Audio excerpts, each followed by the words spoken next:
नमस्कार। आज बुधवार हम आपके सामने फिर से प्रस्तुत हैं। और आज जो हमारे गेस्ट हैं उनका नाम है प्रवीण गुंजन जी। उन्होंने बहुत मेहनत और बहुत लगन से अपना तो नाम ऊंचा किया है, अपने शहर का नाम ऊंचा किया है, अपने शहर में रंगमंच को आगे बढ़ाया है। और वो लगातार रंगमंच को आगे बढ़ाने के लिए प्रयत्नशील हैं, लगे हुए हैं। उन्होंने बहुत सारे फेस्टिवल्स कराए हैं, नाटक डायरेक्ट किया है, बहुत सारे बच्चे उनसे सीख के अलग अलग जगह पे काम कर रहे हैं। तो आज हम मिलते हैं प्रवीण गुंजन जी से और उनसे जानते हैं कि वो किस तरह से रंगमंच कर रहे हैं। जब वो कर रहे हैं तो उनके सामने क्या क्या चुनौतियां आती हैं। और हमारे दर्शक में से कोई किसी तरह के प्रश्न पूछना चाहते हैं तो ऑनलाइन उनका स्वागत है, वो प्रश्न पूछ सकते हैं। तो चलिए, आप आप सब और हम भी प्रवीण गुंजन जी से बातें करते हैं।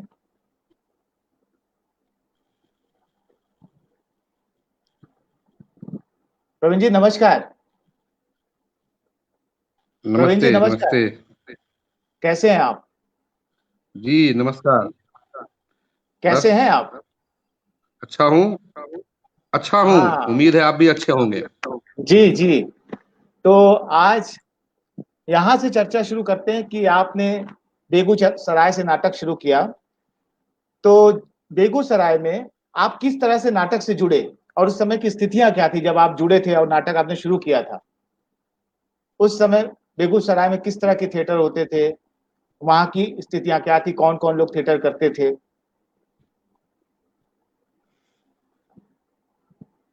हम्म। मैं मूलतः पटना का रहने वाला हूँ। जी और हमारे फादर बेगूसराय में सरकारी जॉब करते थे। तो करीब 8वीं 9वीं क्लास में बेगूसराय में आना हुआ। जी और इससे पूर्व हमारे गांव में जो फेस्टिवल दुर्गा पूजा वगैरह के अवसर पे वो गांव में नाटक हुआ करते थे।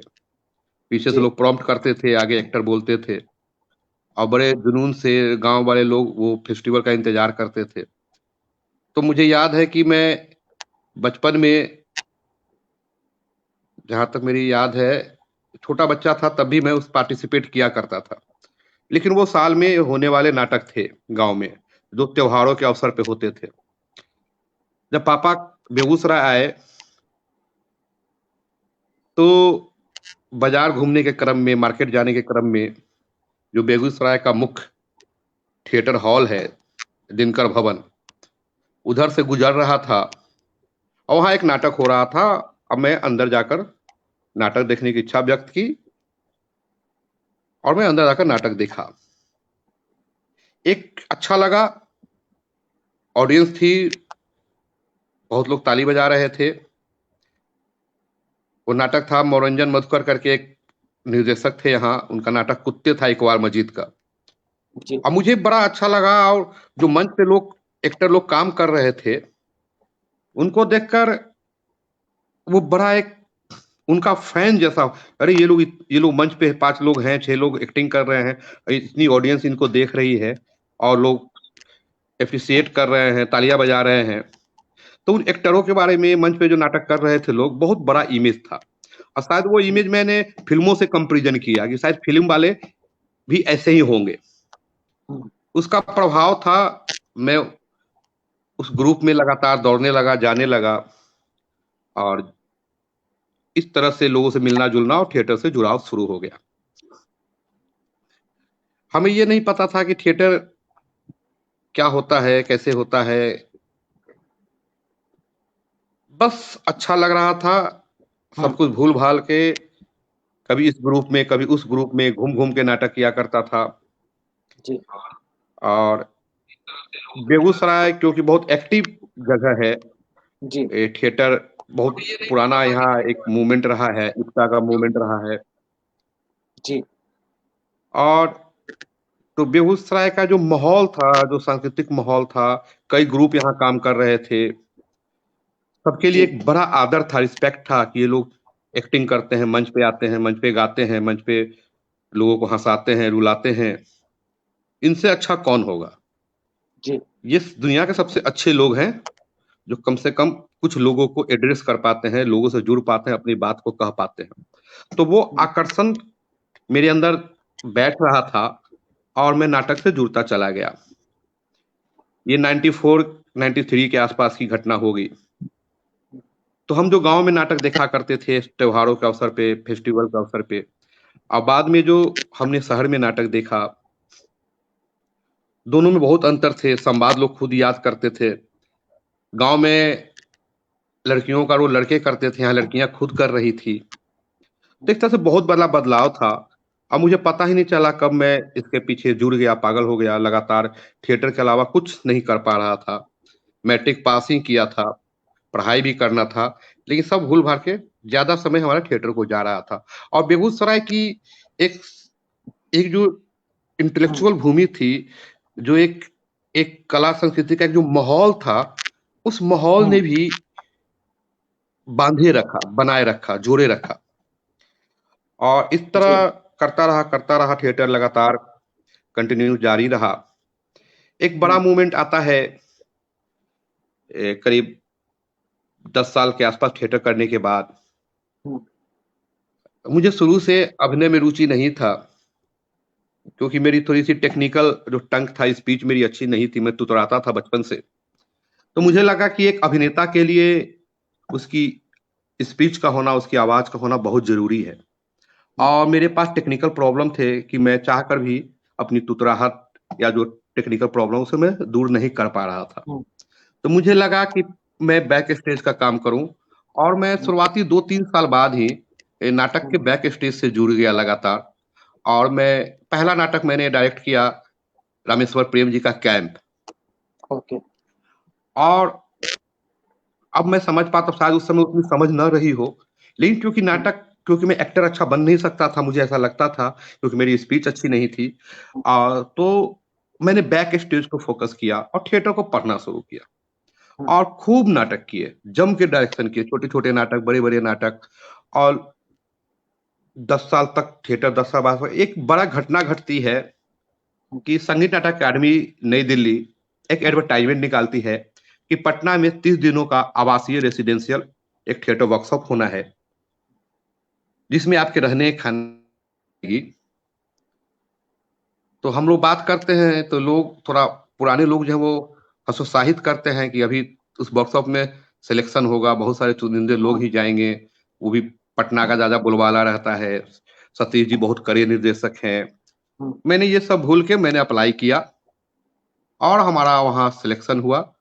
और 30 दिनों में मैंने देश के बड़े बड़े, वहीं मैंने पहली बार अंकुर जी को देखा, केन पनिक्कर साहब को देखा, कई बड़े बड़े दिग्गज रंगकर्मी जिनको थोड़ा किताबों में पलट के पढ़ता था, वहां मिला और लगा कि थिएटर की दुनिया व्यापक है।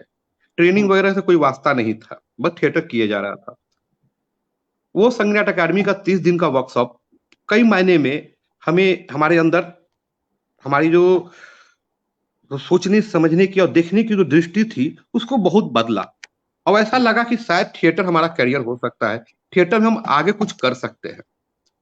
फिर पता चला कि उस वर्कशॉप से कुछ कुछ सिलेक्टिव स्टूडेंट को ईस्ट जोन भेजा जाएगा कलकत्ता में 75 दिन के लिए, 75 डे के लिए। वहां एक स्पेशल वर्कशॉप होगी कलकत्ता में। तो हम लोग 30 दिन बहुत मेहनत किया कि शायद हमारा सिलेक्शन उस 75 दिन कलकत्ता के लिए भी हो जाए, ईस्ट जोन के लिए, तो अच्छा रहेगा। क्योंकि अच्छा लग रहा था उस वर्कशॉप में सीखते हुए, लगातार सुबह उठना। और सतीश आनंद जो कि एक बहुत ही अनुशासन के प्रिय व्यक्तित्व थे, बहुत लंबा काम था उनका, उनसे मिलने का अवसर या उनके सामने बैठ के कुछ बोल पाने का अवसर। तो वो वर्कशॉप किया और वो बाद में जब साल भर के बाद आया 75 दिन का वो वर्कशॉप के लिए भी मेरा सिलेक्शन हुआ। तो मुझे लगता है कि हमारा जो रंगमंच का नींव बेगूसराय में पड़ा था, जो हमने रंगमंच को देखा, और थिएटर मेरे अंदर बचपन से ही था। मेरे घर वाले भी दुर्गा पूजा या त्योहारों के अवसर पर होने वाले नाटकों में पार्टिसिपेट किया करते थे। तो बचपन से मैं देख, वो मेरे अंदर चाइल्ड बचपन में ही था वो नाटक को लेके।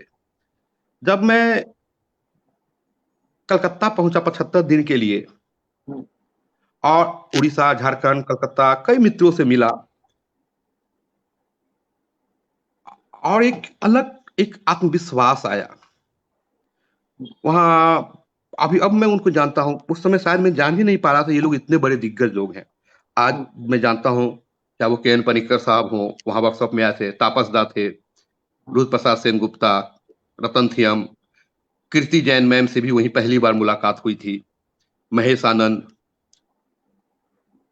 तो वो 75 दिन का वर्कशॉप ने मुझे तैयार कर दिया था और मैं नाटक खूब जम के करता था। कई नाटक किया, लगातार किया। अच्छा था, बुरा था, ये नहीं सोचता था। वो सोचने समझने की शक्ति भी नहीं थी। लोगों ने वाह-वाह किया, लोगों ने अच्छा कहा, लोगों ने कहा अरे ये लड़का अच्छा है, ये बस उसी में खुश हो जाता था। और 2000 फिर बेगूसराय में नाटक करते-करते 2003 में, क्योंकि मैं पटना का मूलतः रहने वाला था, तो मैं 2003 में पटना शिफ्ट कर गया और पटना में अभियान नाम की संस्था के साथ जुड़ा। और पहला नाटक वहाँ, क्योंकि लंबा 10 साल का थिएटर करियर था, एक एक नेशनल वर्कशॉप कर चुका था 30 दिन और 75 दिन का। तो पटना में अभियान के साथ मिलके, जहाँ मृत्युंजय प्रभाकर, अनीश अंकुर, ऐसे कई साथी लोग थे जो बहुत ही संवेदनशील और बहुत ही कला को लेके एक अच्छी समझ रखते थे। तो मैंने भीष्म साहनी का हानुस किया पटना में पहली बार। लोग नहीं जानते थे पटना में, हुआ कि हानुस कौन कर रहा।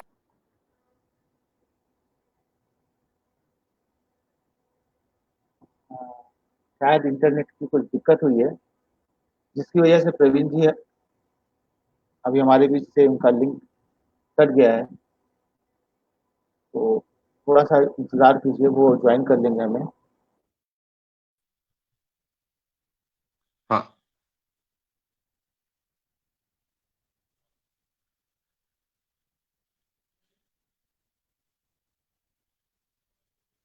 तो बीच में लगता है डिस्कनेक्ट हो गया था।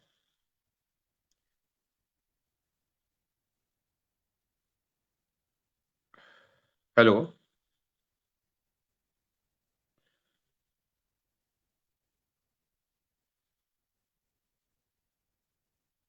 हेलो।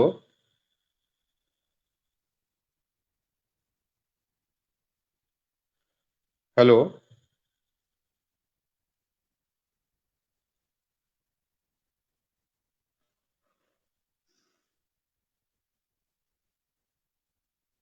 हेलो।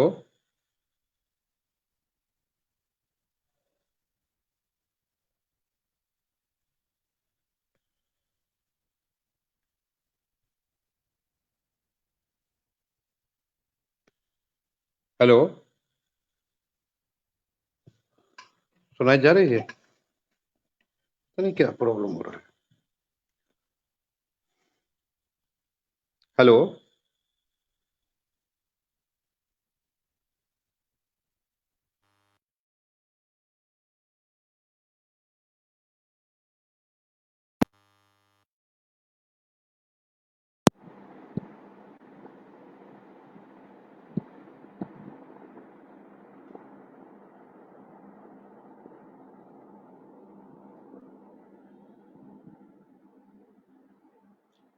अ, ये होता है तकनीकी चीज़ों में कि कभी-कभी बीच में दिक्कतें आती हैं और चीज़ें रुकती हैं, फिर हम उससे जुड़ते हैं। तो इस ये तो चलता ही रहता है।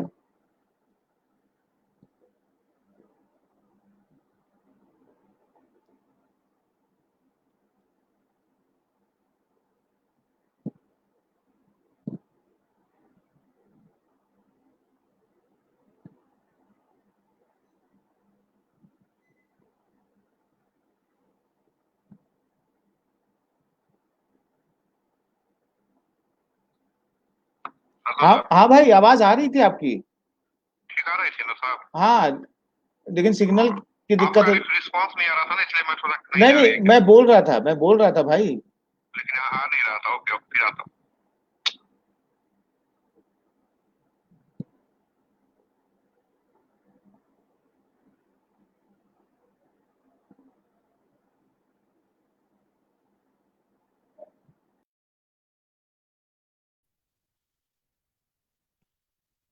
कुछ टेक्निकल प्रॉब्लम थे।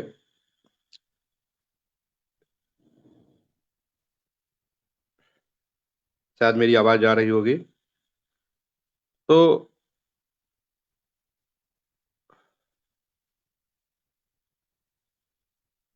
उसके बाद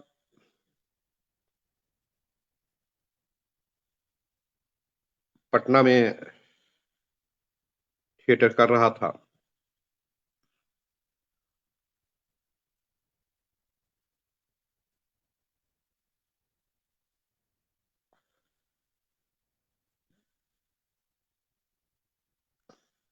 आवाज गोविंदा, आवाज जा रही है? कुछ बोलिए आप।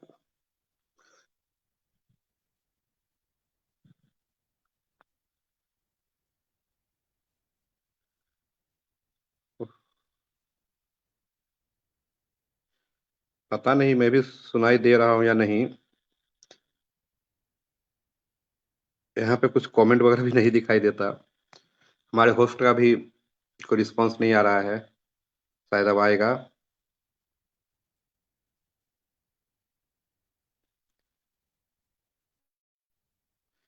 तो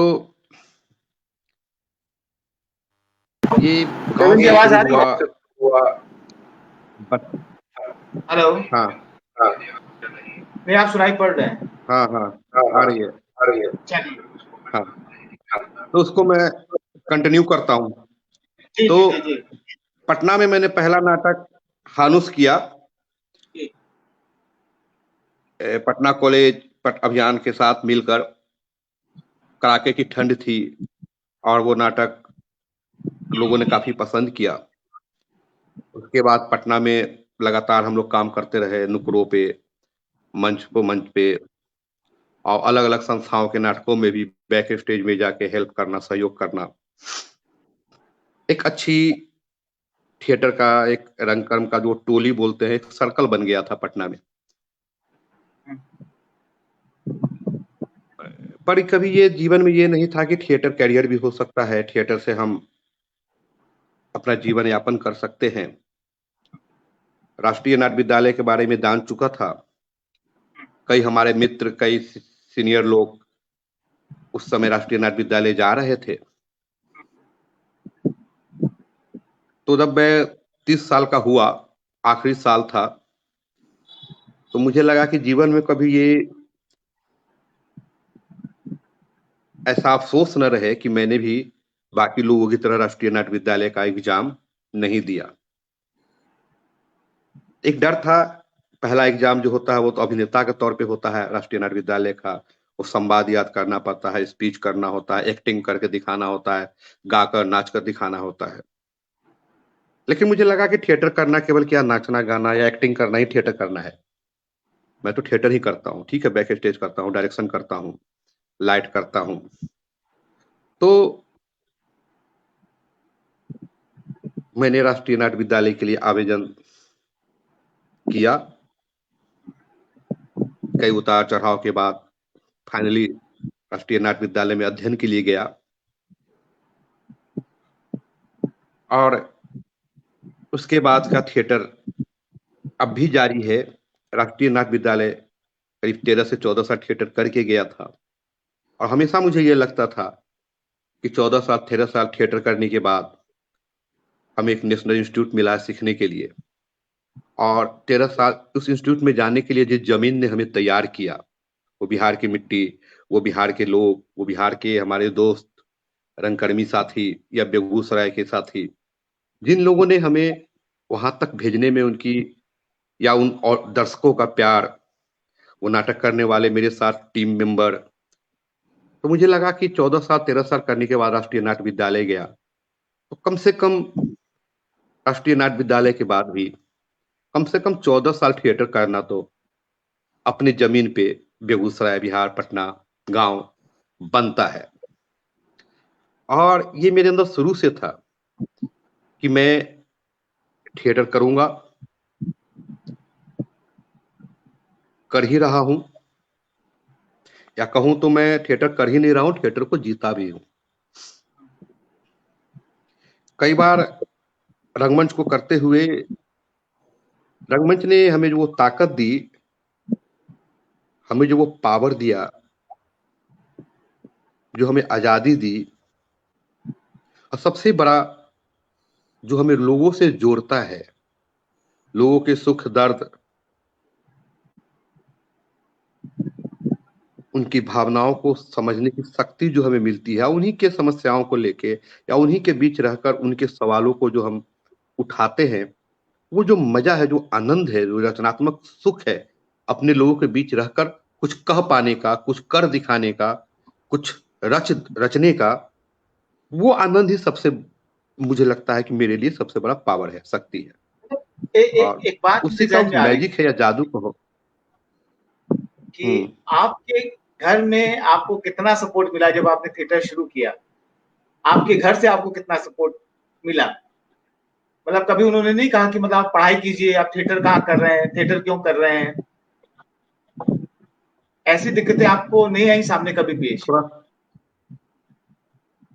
थोड़ा सा आवाज क्लियर नहीं आ रही है, थोड़ा सा मैं स्पष्ट ये करें कह रहा सवाल। था कुछ प्रॉब्लम हो रहा है हाँ, टेक्निकली, पर फिर से दो रिपीट करें आप। हाँ, मैं ये कह रहा था कि कभी आपको घर में दिक्कत नहीं आई कि मतलब आप थिएटर कर रहे हैं, आप पढ़ाई करें, पढ़ाई में मन लगाएं, कि जैसे हर घर में होता है कि डॉक्टर बने, इंजीनियर बने। आपके घर में कभी इस बात को लेके बातें नहीं हुई? गोविंद जी, मैं यहाँ पे जानबूझ के उन बातों को नहीं ला रहा हूँ, क्योंकि वो सर्वविदित है कि हम जिस फैमिली से आते हैं, जिस मिडिल क्लास से आते हैं, जिस परिवार के आते हैं, उनका सपना होता है कि मेरा बच्चा एक सरकारी नौकरी कर ले या कोई बिजनेस कर ले। और मेरे खानदान में, मतलब गांव में नाटक किया करते, दूर दराज तक थिएटर में करियर, या ये घर के लोग बहुत खुश नहीं थे, घर के लोग अच्छा नहीं मानते थे। और मैं बड़ा बेटा था, शायद मोह माया भी था परिवार का मेरे ऊपर। और वो लोग उन लोग को लगता था कि मैं बर्बाद हो चुका हूँ, मैं कुछ नहीं कर पाऊंगा। उन्होंने एक तरह से हाथ धो लिया था। लेकिन मैं ऐसा जिद्दी था, या एक वो कुछ था मेरे अंदर, कि मैं उन चीजों का परवाह नहीं करता था। और मुझे पता नहीं, मुझे अभी भी है कि मुझे दो चीज अच्छा लगेगा, मैं उसे करूंगा। जो मुझे अच्छा लगेगा उसके पीछे भागूंगा, बहुत कुछ परवाह नहीं करता। और इसका मतलब ये नहीं है कि मैं अपने परिवार का, अपने आज सिग्नल की कुछ ज्यादा दिक्कत हो रही है, तो इनका फिर से हमसे संपर्क करते उस पर वो थोड़ी देर उसकी ज्वाइन करेंगे।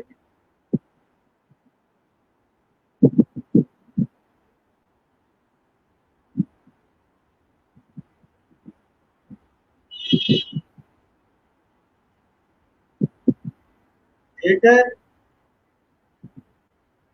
करने के लिए बहुत सारी चीजों से हमें गुजरना पड़ता है, घर की समस्याओं से।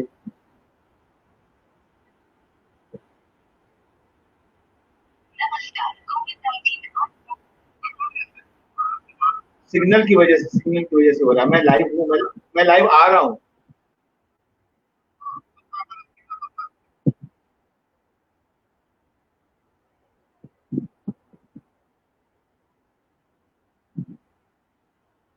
तो मैं बहुत सारी चीजों का ध्यान रखना पड़ता है।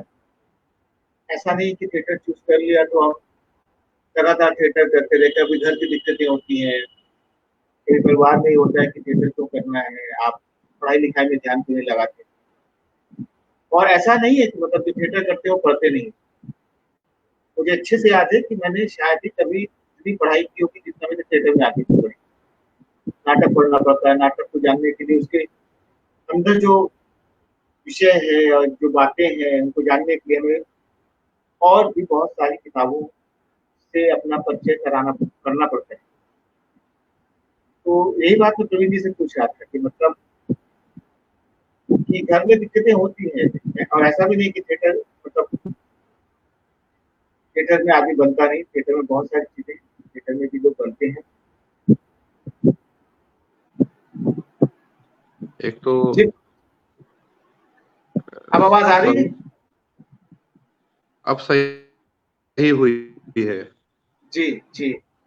अब सही है। जी, जी, जी, जी, ज़रूर। अभी क्या लगता है कि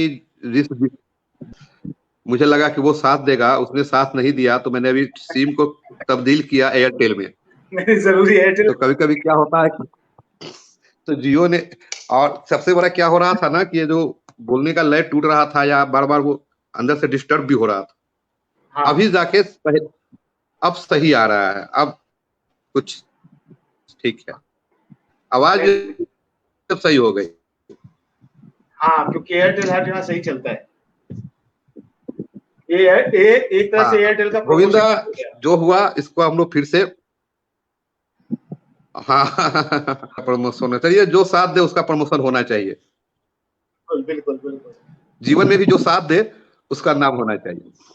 उसका नाम होना चाहिए। तो तो आप बता रहे थे कि घर में आप भी दिक्कतें, सभी लोगों, घर वालों ने आपसे कहा कि हम्म मतलब क्यों कर रहे हैं? क्योंकि ये अहम विषय, ये अहम बात इसलिए हो जाती है क्योंकि घर का सपोर्ट हम्म जब मिल जाता है तो सोने पे सुहागा होता है। घर का सपोर्ट ना हो तो आपको बहुत ज्यादा जद्दोजहद करनी पड़ती है, हम्म और भी ज्यादा। और हम सब जब थिएटर करने हम्म निकलते हैं तो ये सारी बातें आती हम्म हैं। हाँ हेलो। जी। हाँ दादा, अब आवाज आ रही। रुको 1 मिनट, आओ थोड़ा सा ठीक कर हाँ, लेते हाँ, हैं सब बिल्कुल। कुछ, नहीं तो बीच में वो रिदम मजा नहीं आता। हुँ।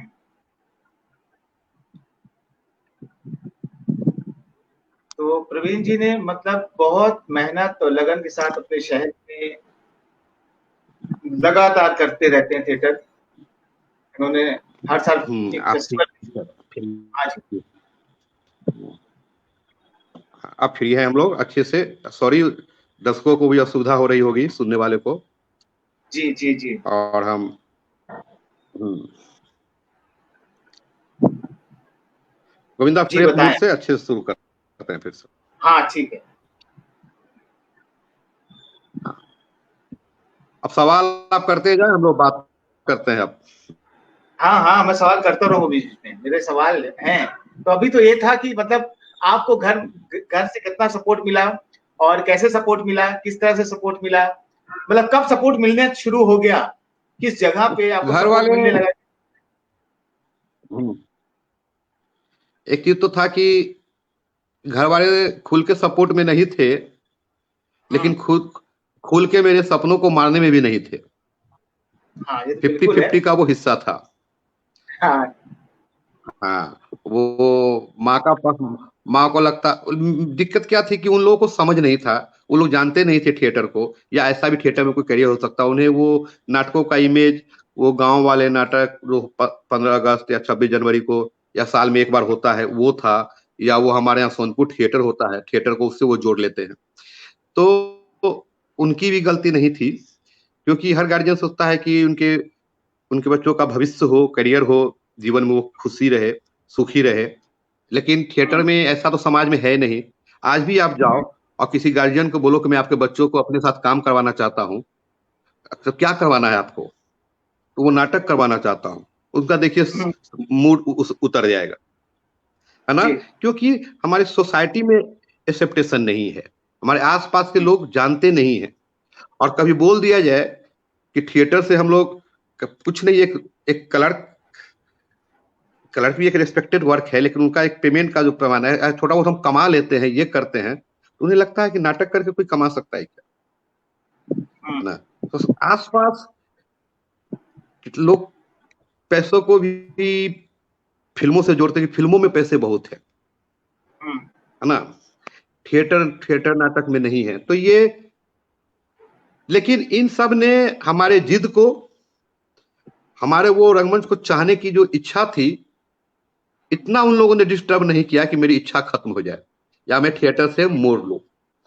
तो एक तरह से मैं घर वालों का शुक्रगुजार भी हूं कि एक समय आने पे उन लोगों ने सपोर्ट किया। सपोर्ट इस मामले में कि एक तो मैं, मेरी शादी भी बहुत पहले कर दी गई, हाँ, जी। और शादी होने के बाद, बच्चे के बाद मैं राष्ट्रीय नाट्य विद्यालय गया। जी। तो शादी के बाद जो जिम्मेवारियों का बोझ होता है, वो बोझ मुझ पर नहीं रहा। और बोझ न कहे या बोझ ही कहे, मेरी भावना समझ सकते हैं। मैं फ्री नहीं होकर नहीं बोझ। थिएटर करता रहा, घर वाले मुझे फ्री किए हुए थे। और आज भी मेरे घर के जो लोग हैं, माँ है, पत्नी है, पापा हैं, इन लोगों ने कभी मुझे किसी चीज के लिए प्रेशराइज नहीं किया। बल्कि या तो मैं घर में कुछ मतलब कुछ ले भी आता हूँ। पहले तो हमेशा मैं घर से ले जाता था, तो अब घर में कुछ ले भी आता हूँ, तो वो सब ठीक है। और इस बहाने मैं एक चीज, ये भी एक आपके मंच के बहाने कहना चाहता हूँ कि अगर आपका मन और दिल कहता है कि आपको ये करना चाहिए, कई चीजें होंगी जो आपको रोकेगी, कई चीजें होंगी जो टोकेगी, लेकिन अगर आप करना चाहते हैं तो अपने दिल और मन की करो, सुनो। और मैं अपने एक्सपीरियंस से बता सकता हूं कि आप जो भी काम करोगे, थिएटर में आपने अगर टाइम दिया है, थिएटर को दिल से किया, अच्छे से काम किया है, तो याद रखना, बस काम करने की मंशा सही होनी चाहिए। थिएटर आपको कई गुना ज्यादा रिटर्न करेगा। उसका जीता जाता मैं हूं। मैंने कभी सोचा ही नहीं था कि मैं इतने सारे लोगों से मिल पाऊंगा, मैं बिहार में पटना के अलावा भी कहूं घूम पाऊंगा, या मैं देश के अलग अलग मंच पे जा पाऊंगा, या या आपसे आज बात कर रहा हूं। ये सपने भी नहीं, गांव का लड़का, एक मिडिल क्लास, बहुत एकेडमिक भी नहीं, वो इंग्लिश, आज तो मेरे बच्चे लोग इंग्लिश एकेडमी, सीबीएसई बोर्ड क्या क्या पढ़ते हैं। यहां तक लोगों से जुड़ पाया, लोगों से। सबसे बड़ी बात कि मैंने हमेशा अपने सवाल को उठाया, बोला, सब लोगों ने सुना। ये जो ताकत थिएटर ने दिया, या ये जो मान सम्मान थिएटर ने दिया, शायद उतना मैंने थिएटर को नहीं दिया है। और मुझे तो लगता है कि मैं थिएटर को शायद मैं कितना भी दूं, जितना थिएटर ने अब तक मुझे दे दिया है, शायद मैं उतना रिटर्न ना कर पाऊं थिएटर को। बस एक ये है कि थिएटर के साथ ईमानदारी से जुड़ा रहूं, और नए लोगों को या थिएटर से जुड़ने वाले लोगों को इस तरह से प्रभावित कर पाऊं, उन्हें ये या प्रवोक कर पाऊं कि आप थिएटर से जुड़ो, थिएटर में आओ, थिएटर करो। क्योंकि एक मुश्किल समय में थिएटर में बहुत मुश्किल से लोग जुड़ते हैं, लेकिन मैं हमेशा नए आने वाले लोगों को, या जो मेरे साथ कुछ दिन से काम, हमेशा उनको उत्साहित करते रहता हूं कि टिके रहो, कुछ ना कुछ होगा, बेहतर होगा। और ये तुम पर निर्भर करता है कि तुम कैसे अपने को टिका पाते हो, कैसे अपने को ले पाते हो, और लगे रहोगे, मिलेगा जरूर। तो मेरी संघर्ष, मेरा कहानी भी जो जर्नी है, वो आम लोगों की तरह ही है। आम लोगों के बीच से ही उठ के आया हूं, चाहे वो थिएटर न होता, कोई दूसरा विधा होता। थिएटर अपना सा है, और थिएटर अपने अंदर भी है, मेरे अंदर भी है अब। और मैं तो बहुत लक्की हूं, बहुत खुशकिस्मत हूं कि मैं जिस दिन भी थिएटर के लिए सोचा कि मैं थिएटर करूंगा, मुझे लगता है कि वो दिन जो मैंने निर्णय लिया था, उस पर मुझे आज गर्व है कि मैंने एक ऐसा काम तय किया जिसमें मेरी आजादी है, मेरे कहने की आजादी है, मेरे जीने की आजादी है, और मैं किससे मिलूं, किससे न मिलूं, ये तय करने की भी आजादी है। इसके लिए बार बार रंगमंच को सलाम किया जाना चाहिए, और सच में रंगमंच ने बहुत कुछ दिया है। अच्छा, एक बात कि एनएसडी आपने किया, तो आप जब लोकल थिएटर कर रहे थे और आपने उसके बाद एनएसडी किया, तो क्या बदलाव आपने अपने अंदर महसूस किया उस ट्रेनिंग के बाद? क्या चेंजेस आए? क्या चेंजेस हुए एनएसडी करने के बाद?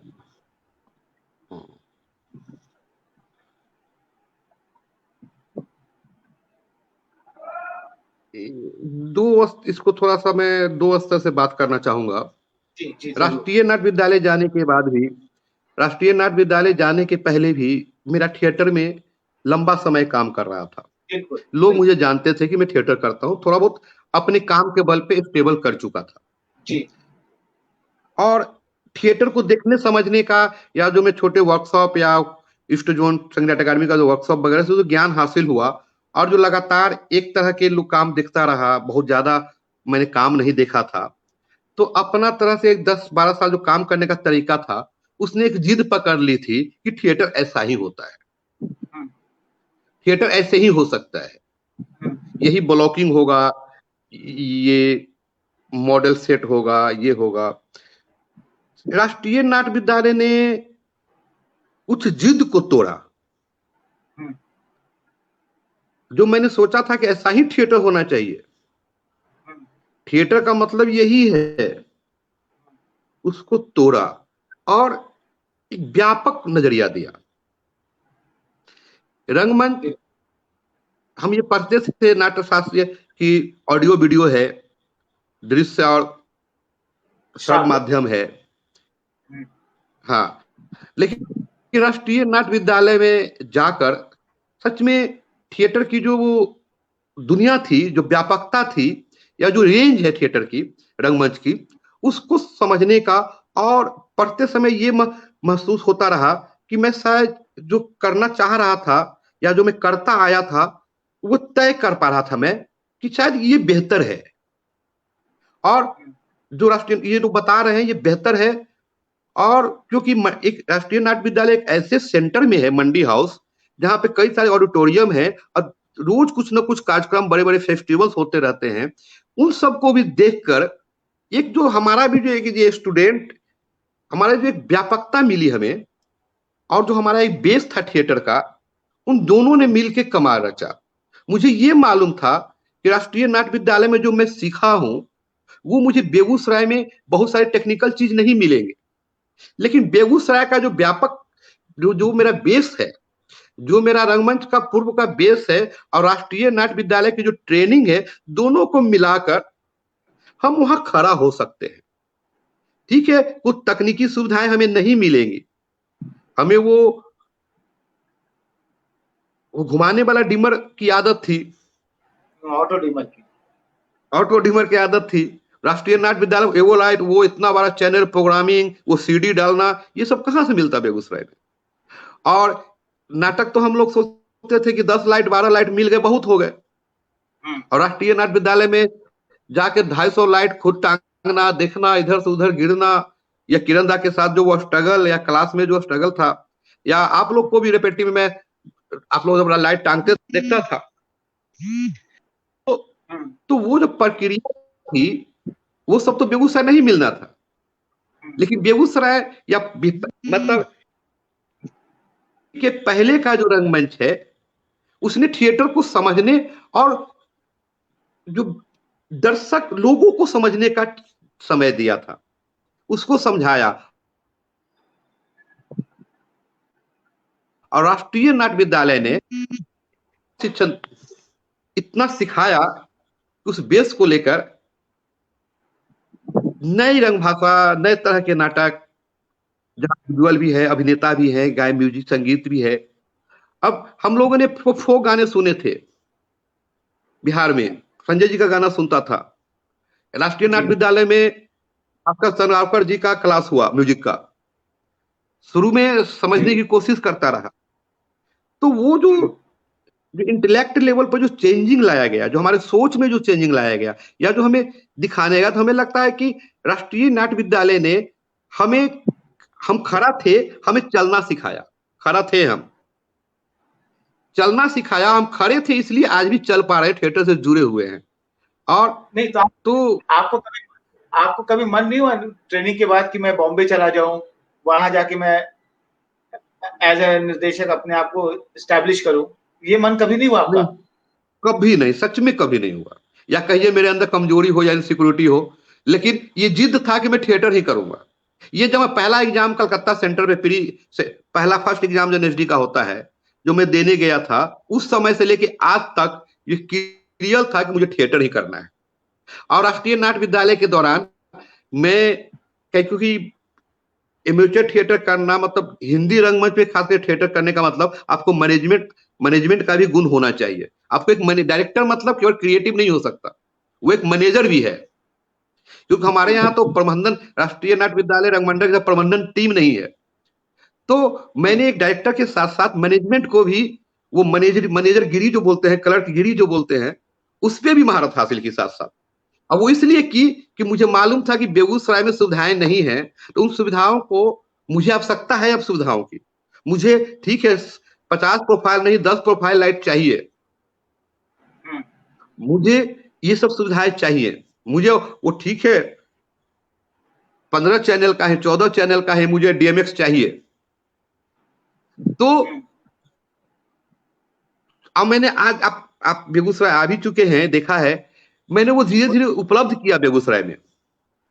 और शुरू में तो राष्ट्रीय नाट्य विद्यालय ने इतना दिया, इतना समझ, राष्ट्रीय नाट्य विद्यालय में ये भी सिखाया कि लोग बोलते हैं कि राष्ट्रीय नाट्य विद्यालय जाके लोग वापस नहीं जा पाते, लेकिन मुझे लगता है कि राष्ट्रीय नाट्य विद्यालय ने सिखाया मुझे कि तुम आप वापस जाकर टिक सकते हो, आप वापस जाकर थिएटर कर सकते हो।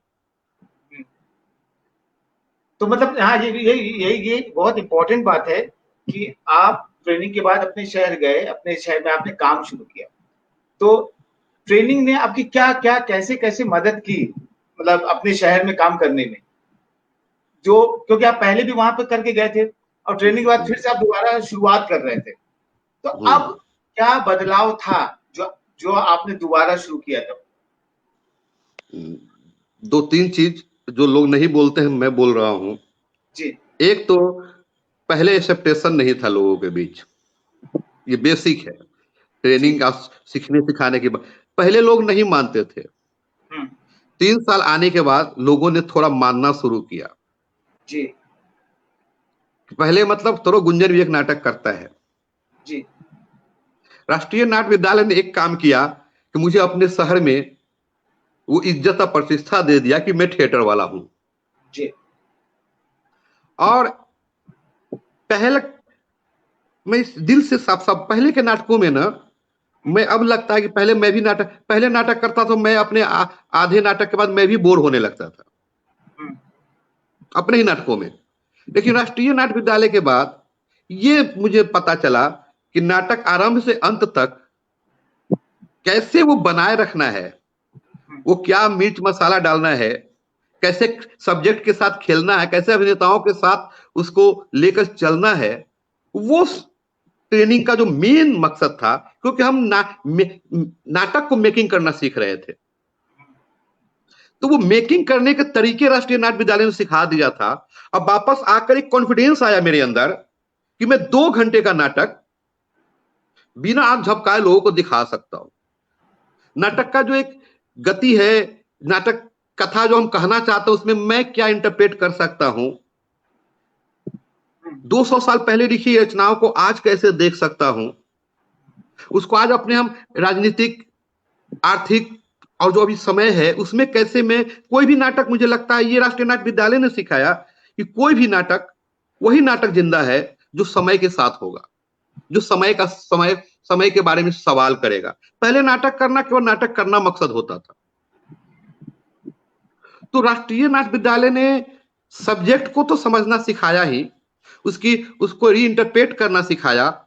और सबसे बड़ा जो वो ड्रामा जो मेकिंग करते हैं, जो थिएटर के अदर एलिमेंट्स हैं, लाइट, साउंड, सेट्स, कॉस्ट्यूम, उसको मिनिमम या मैक्सिमम या जितना हमें उपयोगी हो, एक सब्जेक्ट, एक एक्टर की जो प्रोसेस से जो निकलता है डिजाइन, वो निकालने की कला राष्ट्रीय नाट्य विद्यालय ने दिया। और ये भी पहले लगता था कि कोई ग्रामर है थिएटर का। हम राष्ट्रीय नाट्य विद्यालय में भी या पहले भी कुछ किताबें पढ़ते थे। एक बहुत किताब भी याद आ रहा है मुझे, एक रमेश राजहंस की किताब से, नाट्य प्रस्तुति एक प्रक्रिया। अब मैं पढ़ता हूं, लगता है क्या वो तो पूरा बात ही क्या लिखा है उन्होंने, नाट्य प्रस्तुति प्रक्रिया क्या होता है। मैंने ग्रामर बहुत, लेकिन मुझे लगा कि अब तो नाटक करने का कोई ग्रामर है ही नहीं। सही। ये राष्ट्रीय नाट्य विद्यालय के ग्रामर ने सिखाया कि नाटक करने का कोई ग्रामर नहीं है। अगर आप ये बात कहना चाहते हो, आप ये बात कम्युनिकेट करना चाहते हो, इसके कहने के लिए जो तरीके का इस्तेमाल करोगे वो कितना मारक होगा, कितना रोचक होगा, कितने शानदार होंगे कहने के तरीके, वो कहां से खोजोगे, ये खोजना राष्ट्रीय नाट्य विद्यालय ने सिखाया। वो एक दो चीजें हैं जो बहुत राष्ट्रीय नाट्य विद्यालय को लेकर ये बाहर नहीं जाती है बातें। हम प्लेटफॉर्म रैंप लगाते हैं, 2 प्लेटफॉर्म के बीच में गैप होता है, उसमें वहां मास्क टेपिंग मारते हैं और उस पर से वो पेंट मारते हैं कि पता ना चले कि ज्वाइंट है। तो ये छोटा सा डिटेल लगे कि एक ही रैंप है प्लेटफॉर्म से जुड़ा हुआ, वो मास्किंग करना और वो जो ज्वाइंट है उसको छिपाने की जो कला है, वो राष्ट्रीय नाट्य विद्यालय ने ही समझाया। मुझे नहीं, हम लोग भी गांव प्लेटफॉर्म यूज करते थे, ऐसे ही ला के रख देते थे, बहुत होता तो मिट्टी लेप देते थे। लेकिन वो जो ज्वाइंट को वो मास्क लगाने की जो कला थी, वो राष्ट्रीय नाट्य विद्यालय का देन है। और नाटक को समझने का, फिर से परिभाषित करने का सबसे बड़ा, दर्शकों को अपने नाटक के लिए 1-2 घंटे जो भी नाटक का टाइमिंग है उतना देर तक बैठाए रखने की जो ताकत है, वो राष्ट्रीय नाट्य विद्यालय ने बिल्ड किया। और उस राष्ट्रीय नाट्य विद्यालय मतलब हमारे टीचर लोग, जो थिएटर के अलग अलग एस्पेक्ट के जो टीचर थे, उन्होंने ये ताकत दी। और पहले का बेस तो था ही। बिल्कुल। तो आपने फेस्टिवल के बारे में कब योजना बनाई बेगूसराय में, और किस तरह से वो ख्याल आया कि फेस्टिवल करना चाहिए हमें बेगूसराय में, और वो फेस्टिवल कैसे जोड़ता है लोगों को, वो फेस्टिवल क्या काम करता है? हम नाटक करते थे। मेरा एक शौक, मैं बेगूसराय जैसे छोटे शहर में थिएटर करना शुरू किया। बेगूसराय की लंबी रंग परंपरा रही है जी। लेकिन शायद उस तरह से व्यापक नहीं हो पाई, वो लोगों तक ज्यादा पहुंच नहीं पाई। मुझे लगता है, मेरा पर्सनल व्यू है, अलग अलग मत हो सकते हैं। तो मुझे हमेशा लगता था सोसाइटी में कि एक डॉक्टर का बहुत रिस्पेक्ट है, एक प्रोफेसर का बहुत रिस्पेक्ट है। प्रोफेसर का रिस्पेक्ट इसलिए है कि एजुकेशन का इंपॉर्टेंट है, डॉक्टर का इसलिए इंपॉर्टेंट है क्योंकि एक जीवन का इंपॉर्टेंट का इंपॉर्टेंट है। तो मुझे लगता था कि गुंजन बेगूसराय में स्टेब्लिश न करे, अगर थिएटर स्टेब्लिश कर जाता है, थिएटर अगर दूर दूर तक जुड़ जाता है, तो ऑटोमेटिक थिएटर से जुड़े लोग भी स्टेब्लिश कर जाएंगे। तो मैं सोचा क्या बेगूसराय में मुख्यमंत्री नाटक देख सकता है क्या? नाटक को लोग ऐसे, मुख्यमंत्री तो बड़ा नाम है ना, बिल्कुल बिल्कुल बिल्कुल। किसी स्टेट का मुख्यमंत्री या बड़े बड़े लीडर ये नाटक देख सकते हैं क्या? तो मैंने कहा कि ऐसे ऐसे लोगों को नाटक दिखाने से शायद समाज में मैसेज जाए कि नाटक कोई बड़ा चीज होता है। जिसको नाटक हम हल्के लेते हैं वो बड़ा चीज होता है। मैंने बिहार के सीएम को बुलाया नाटक देखने के लिए, उन्होंने नाटक देखा, 2 घंटा बैठा, और उसके बाद वो हॉल, उस बहाने उस हॉल का कायाकल्प हो गया। मैंने थिएटर फेस्टिवल रंगे माहौल का जो प्लानिंग था, मैं चाहता था कि थिएटर बेगूसराय में फैले, जिसका फायदा मुझे बाद में हो, मुझे मतलब मेरे रंगमंच को हो। इसीलिए मैंने एक बड़ा नेशनल थिएटर फेस्टिवल का एक कल्पना किया, जिसमें मेरी सोच थी कि मुझे अगर पॉपुलर चेहरे को या कुछ बड़े नाम को थिएटर के बेहतर के लिए बुलाना पड़े या उनका इस्तेमाल करना पड़े थिएटर के बेहतर के लिए, तो ये कोई कानूनन जुर्म नहीं है। मैंने ये शर्त रखा कि बड़े बड़े नाटकों को बुलाऊंगा, बड़े बड़े निर्देशकों को बुलाऊंगा। बहुत सारे जनता है जो जिन्हें नहीं मालूम बड़े निर्देशकों का नाम, लेकिन उन्हें खुरभूषण करवंदा, रघुवीर यादव, यशपाल शर्मा, सीमा विश्वास मालूम है। तो मैंने हर साल फेस्टिवल में कोशिश किया कि वो मुंबई से ग्लैमर भी हो, जिनके नाम पे मेरे फेस्टिवल को, मेरे थिएटर को लोकप्रियता मिले। उनके साथ साथ देश में जो अच्छे नाटक हो रहे हैं, गंभीर नाटक हो रहे हैं, वैसे नाटकों का भी प्रमोशन हो। और सबसे बड़ा बात, हमारा जो रंगमंच है, जो बेगूसराय का रंगमंच है, जो बेगूसराय के स्टूडेंट हैं, वो सबके सामने वो देश दुनिया के रंगमंच को रखा जाए। और थिएटर फेस्टिवल रंगे माहौल मेरे लिए एक उत्सव था, कोई त्रासदी नहीं, कोई संघर्ष की कथा नहीं। ये एक सेलिब्रेशन था कि मेरा थिएटर एक सेलिब्रेशन, एक उत्सव है। मैं रंगे माहौल को उत्सव की तरह मनाता हूं। और जो भी यहां आए हैं, एक दर्शक वर्ग तैयार हुआ। टिकट की परंपरा नहीं थी। मैंने अपने घर में अपने कलाकार लोगों तक बोला कि भाई सॉरी, आप 20 रुपया टिकट है मात्र, ठीक है, आप एक्टर हो हमारे नाटक का, तुम्हारे भैया आएंगे, तुम्हारे भाभी आएंगे, वो तुम्हारे लिए 20 रुपया खर्च नहीं कर सकते। बिल्कुल बिल्कुल। मतलब ये था कि मुझे लगता था हमेशा कि कोई भी अर्थ वहीं लगाता है जहां इंटरेस्ट होता है। अगर 2 पैसा भी कहूं लगाता है कोई, तो इंटरेस्ट होता है। मैं चाहता था कि मेरा रंगमंच, हमारा रंगमंच, बेगूसराय का रंगमंच, दुनिया रंगमंच जो देखने लोग आए उन्हें इंटरेस्ट हो। अब 20 ऐसे खोल दो दरवाजा, कोई भी आ जाएगा बिना इंटरेस्ट के। मुझे वैसे लोग नहीं चाहिए। अगर आपको मेरी कला के में इज्जत है, इंटरेस्ट है, देखना आप चाहते हो, तो आपका स्वागत है। और उसके लिए एक आभा मंडल क्रिएट किया, वो ग्रामर क्रिएट किया। लोगों ने कहा कि थिएटर में मुंबई के लोगों को क्यों बुलाया जा रहा है, थिएटर वाले को क्यों नहीं। अगर मुंबई वाले के आने से थिएटर पॉपुलर होता है, थिएटर को बेनिफिट मिलता है, तो ऐसे ही सोच की जरूरत है। और हमें थिएटर को लोगों के अंदर इंटरेस्ट जगाना होगा, उसके लिए तरीके इस्तेमाल करने होंगे, मुझे ऐसा लग रहा था। और इसी तहत मैंने वो उतना बड़ा फेस्टिवल 7 साल किया मैंने। शुरू में 9 दिन लगभग बहुत सारे लोग आए, एयरपोर्ट भी नहीं है, बड़े बड़े कलाकार आए, बड़े बड़े हर जगह से अच्छे लोग आए, जिनको भी मैंने बुलाया किसी ने ना बोला। मेरे मिनिमम साधनों में उन सब का आज बेगूसराय का रंगमंच की अगर चर्चा हो रही है, तो उस फेस्टिवल का भी बहुत बड़ा योगदान है। जितने लोग हमारे यहाँ आए, जिस तरह से आप जब दूसरे शहर से आते हो, आप बड़े कलाकार हो, 10 के झुंड में जब शहर के गलियों में घूमते हो, जब सड़कों पे घूमते हो, तो लोग देखता है। जब लोग आपको सड़कों पे घूम केवल नाटक नहीं देखता, अलग अलग स्टेट से आए कलाकारों को जब सड़कों पे देखता है, तो वो थिएटर को देख रहा होता है। अब मुझे लगता है कि वो जो थिएटर स्थापित हो रहा होता है समाज की जड़ों में, वो अंदर तक जो उसकी जो फैलाव हो रहा होता है थिएटर का, यही हमें लगता है इसी की जरूरत है। हम तो ये भी कहते हैं कि लोग बोलते हैं ऑडियंस नहीं है, हम कितने लोग को कन्विंस करते हैं, कितने लोग तक चाहते हैं। अगर हम 50,000 लोगों तक इंफॉर्मेशन पहुंचाए, तो क्या 500 लोग नहीं आएंगे? जरूर आएंगे, बिल्कुल आएंगे। हमारा इंफॉर्मेशन का व्हाट्सएप ग्रुप, जिसमें 256 से ज्यादा लोग नहीं हो सकते, फेसबुक 10 मिनट में वो पोस्ट गायब हो जाता है। तो आप जहां पे थिएटर कर रहे, जहां आप थिएटर करने जा रहे हो, वहां मैक्सिमम लोगों तक पहुंचाओ, और उसको उन्हें इंटरेस्ट जगाना पड़ेगा कि आपका थिएटर की तरफ क्यों आए। बिल्कुल।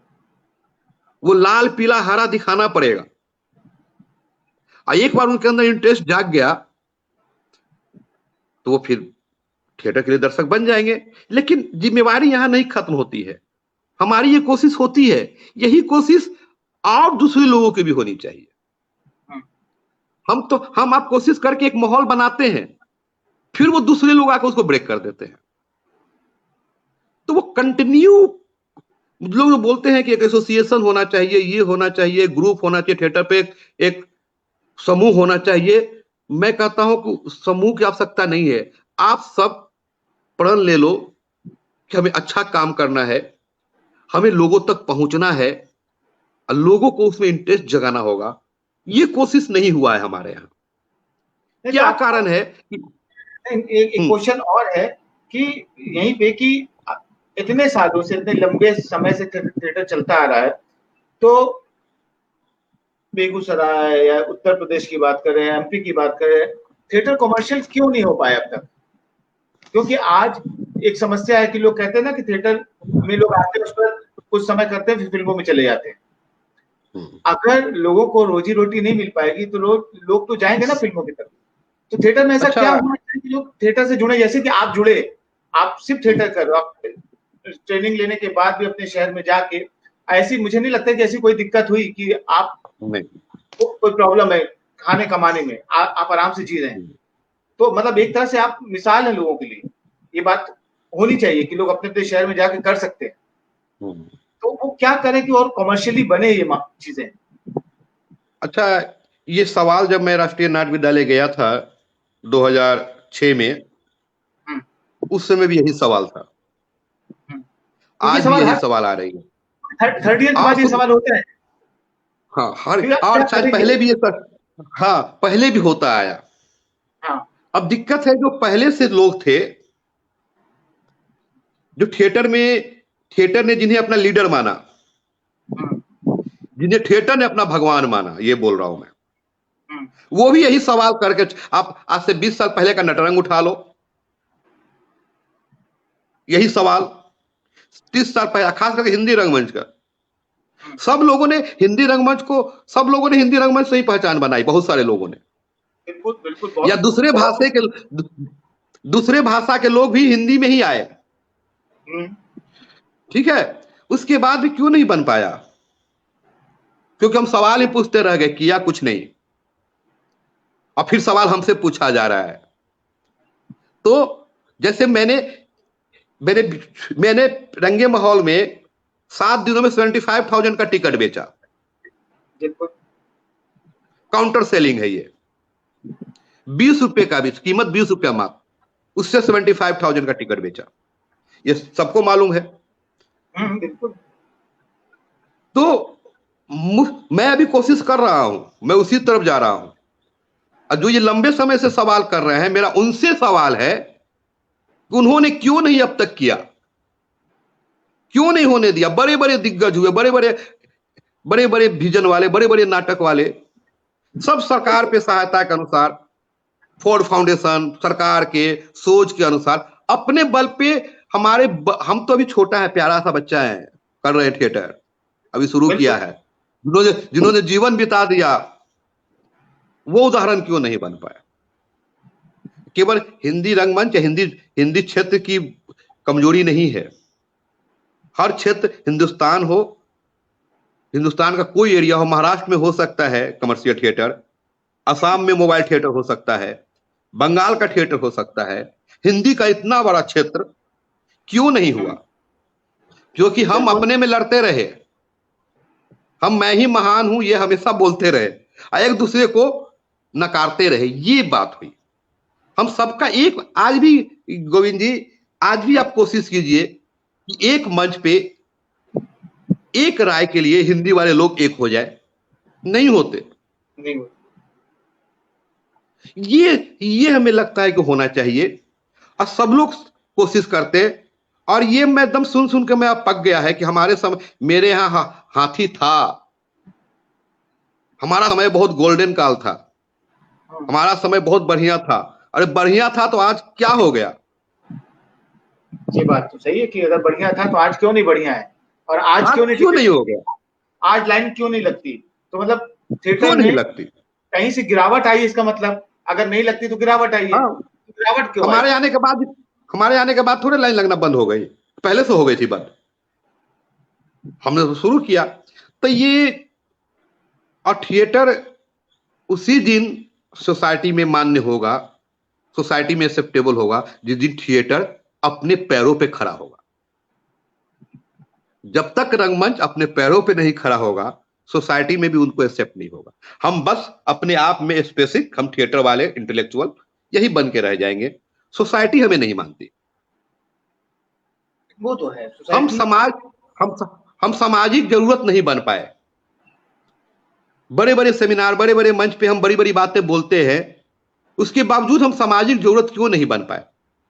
अगर समाज गलत था तो हमारा थिएटर तो मजबूत था, हम तो अच्छे थे, हमने उसको सुधारा क्यों नहीं?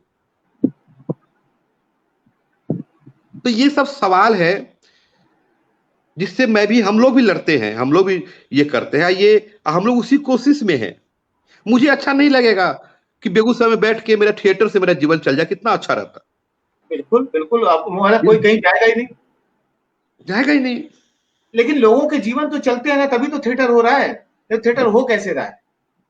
थिएटर इसलिए हो रहा है कि समाज है, देश है, इंसान है, हम है, आप है, कहानियां हैं, इसलिए थिएटर हो रहा है। जिस दिन कहानियां खत्म हो जाएगी, हमारी आपकी, कहानियां तो है, लेकिन कहानियों को वंचित करने के लिए आपको ऑडिटोरियम चाहिए, आपको कॉस्ट्यूम चाहिए, आपको लाइट चाहिए, आप जहां से नाटक शुरू करते हैं वहां से पैसा लगना शुरू हो जाता है। पैसा तो लगता है नाटक करने के लिए, तो पैसे जरूरत तो होती है, तो कुछ पैसे तो आते होंगे ना कहीं से, जैसे भी आए, आ रहे हैं। अब तो थिएटर ने एक समय बाद बहुत सारे खेत तैयार कर लिए हैं, जो बहुत, मतलब जैसे मैं कहूँ वर्कशॉप करके, या कहीं थिएटर पढ़ाकर। पहले ऐसा भी नहीं था। हाँ बिल्कुल। अब तो कई कई कॉर्पोरेट सेक्टर भी हैं। बस कोरोना के बाद यही डर है कि वो जो हमने खेत तैयार किया था जो उपज के लिए, अपने जीने के लिए, वो खेत बचा रहेगा कि नहीं। अरे कई लोग हैं थिएटर में जो जी रहे हैं। बिल्कुल, कई क्या, बहुत सारे लोग, बहुत कई सारे लोग, लोग हैं। मतलब। बहुत सारे लोग हैं। हम्म, तो एक सवाल। क्योंकि एक ऑडिटोरियम जो है, आप उसके बारे में सोचिए, वहां कितने लोग काम करते हैं एक ऑडिटोरियम में, किसमें काम करता है? है ना? मतलब 50-60 लोग तो आराम से हो जाते हैं काम करने के लिए। हमें लगता है ना इस दिशा में हम्म, कि मैंने जहां तक, क्योंकि कला थोड़ा सा उपेक्षित रहा है। हम्म, पूरा दुनिया में एजुकेशन और कला जो है, आर्ट है, वो सरकार के सपोर्ट से रहा हम्म, है ना। और हमारे यहाँ अगर सरकार बहुत सारे पैसे खर्च करती है कला के नाम पे, बिल्कुल कई बड़े करती बड़े है। इवेंट होते हैं, बिल्कुल। कई रेपेट्रियां हैं। मेरा भी एक रेपेट्री है, बिल्कुल। बहुत है। लेकिन अगर हर स्टेट, 29 स्टेट हैं, हर स्टेट में 10 अच्छे ऑडिटोरियम हो, 5 अच्छे रंगमंडल हो, हम्म, बहुत बहुत ज्यादा होने से अच्छा कम हो। सही है। जिसको उससे क्या होगा कि उसकी गुणवत्ता भी बनी रहेगी, वहां जो कलाकार रहेंगे उनको अच्छा पेमेंट भी मिलेगा, और रेगुलर होगा। लोगों को परफॉर्मेंस भी अच्छी देखने को मिलेगी। तो इसकी और जरूरत है, अच्छे देखने की मिलेगी। और कंटिन्यू होने के कारण क्या होगा, और जो जो थिएटर में जिनको पैसे मिलेंगे वो लंबे समय टिकेंगे, तो अच्छे एक्टर टिके रहेंगे, भागेंगे नहीं। बहुत लोग पैसे नहीं अभाव में भाग जाते हैं। तो हमें उन अभिनेताओं को, अच्छे अभिनेताओं को रोकने के लिए कुछ करना होगा। और ये सच है, इतना दिन में नहीं हुआ। बिना सरकारी सहायता, बिना उसके फुल्ली नहीं हो सकता। क्योंकि लाइव परफॉर्मेंस एक बार तो रिकॉर्ड हो गया, नहीं है कि उसको हम बार बार ये करते रहे। उसके खर्च हैं, हम्म, और उसके लिए सब्सिडी की जरूरत है। लेकिन वो सब्सिडी सही दिशा में हो। कुछ समय 10 साल का या 5 साल का एक टारगेट करके वो आजमाने की जरूरत है, जिससे कि आगे के लिए वो चीजें रिफाइंड हो सके, आगे बेहतर हो सके। प्रयोगशाला के तौर पे कुछ काम करने की जरूरत है। वो तो ठीक है। एक प्रश्न और है, जैसे कि आप अंशदा है, मतलब मतलब एक्स स्टूडेंट की यूनियन, तो आप भी तो उसमें वाइस प्रेसिडेंट हैं। आप इतने हम्म। क्वेश्चन लाद रहे हैं लोगों के ऊपर, तो आप बताएं, आप लोगों ने कोरोना पीरियड में क्या किया लोगों के लिए? मतलब जो एनएसडी पास आउट है, जो एनएसडी से निकले हैं, तो मतलब आपकी भी तो कोई योजना रही होगी लोगों के लिए, क्योंकि हर बार हम हर चीजें सरकार पे तो लाद देते हैं, लेकिन जब अपने ऊपर आती है तो हम क्या करते हैं लोगों के लिए? क्योंकि आपने कहा कि हमने ये चीजें की, तो अभी हम्म। क्या क्या हुआ लोगों के लिए? देखिए, आपका कहना सही है कि मैं अंशदा का इलेक्टेड वाइस प्रेसिडेंट हूँ। लेकिन अंशदा एक एक बेचारी गाय है जिसके 4 पांव होते हैं। ठीक है। जी। और मैं मैं अंशदा में रहते हुए कुछ नहीं कर पाया पब्लिक प्लेटफॉर्म पे।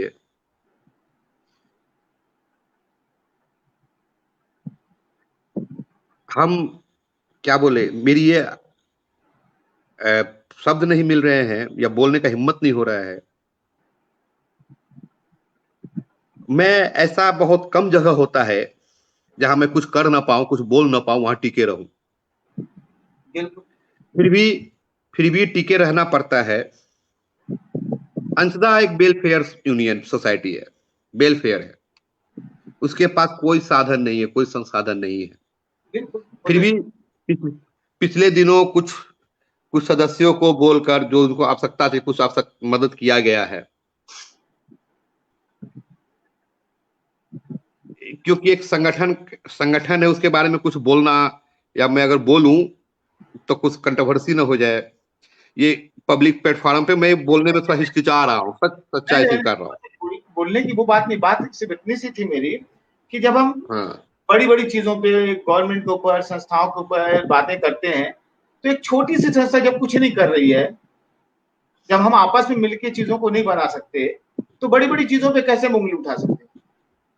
नहीं, क्योंकि एक चीज तो है, हम्म,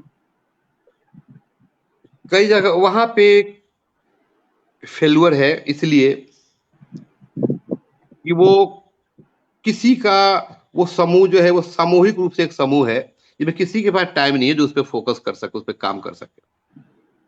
जैसे मैं अपने ग्रुप के लिए जितना काम करता हूं, इसी मैं अंशदा के लिए उतना टाइम नहीं दे पाऊंगा। ये शायद हर व्यक्ति के साथ ऐसा है, उसमें जुड़े हुए लोग। कुछ लोग इसलिए भी होते हैं, इसलिए भी होते हैं कि शायद उन्हें कुछ स्पेसिफिक बेनिफिट मिल जाए। ये जो स्पेसिफिक बेनिफिट या जो ये स्पेसिफिक लगाव का काम है ना, ये इस मामले में हम फेलुअर हैं। और अंशदा जैसे प्लेटफॉर्म से चुनाव आएंगे तो बहुत बड़ी बड़ी बातें बोली जाएंगी, लेकिन कोई उम्मीद नहीं कर सकता। मैं खुले सबके सामने बोल रहा हूं कि मैं खुद निराश हूं, जो हाँ, तो करना मतलब चाहता था नहीं कर पाया। हम सबको मिलके काम करना पड़ेगा, सबको टाइम देना पड़ेगा, सबको देना एक विचार पड़ेगा। करना पड़ेगा। मतलब अगर हम हाँ, गवर्नमेंट से उम्मीद करते हैं तो सबसे पहले हमें जुड़ना पड़ेगा। थिएटर तो वैसे भी जोड़ने का आर्ट है। और गवर्नमेंट से भी उम्मीद इस मामले में नहीं, गवर्नमेंट से उम्मीद नहीं, गवर्नमेंट से यह है कि गवर्नमेंट, क्योंकि सरकार हमारी है, सरकार इन चीजों का ध्यान रखती है और बिल्कुल, ध्यान रख भी रही है, बस सही दिशा में उसे मूव करने की जरूरत है। बिल्कुल। और अभी कोरोना टाइम में कितने कलाकार लोग बहुत परेशान हैं, बहुत मुश्किल से जी रहे हैं। बिल्कुल। उनके बारे में कुछ रचना, कुछ काम क्रिएट करने के, कुछ रोजगार क्रिएट करने की जरूरत है। अब वो हाँ, संस्थानें भी हमारी हैं, अकादमियां भी हमारी हैं, हम सबके बीच के ही हैं, हम सब उसी से बने बिगड़े हैं।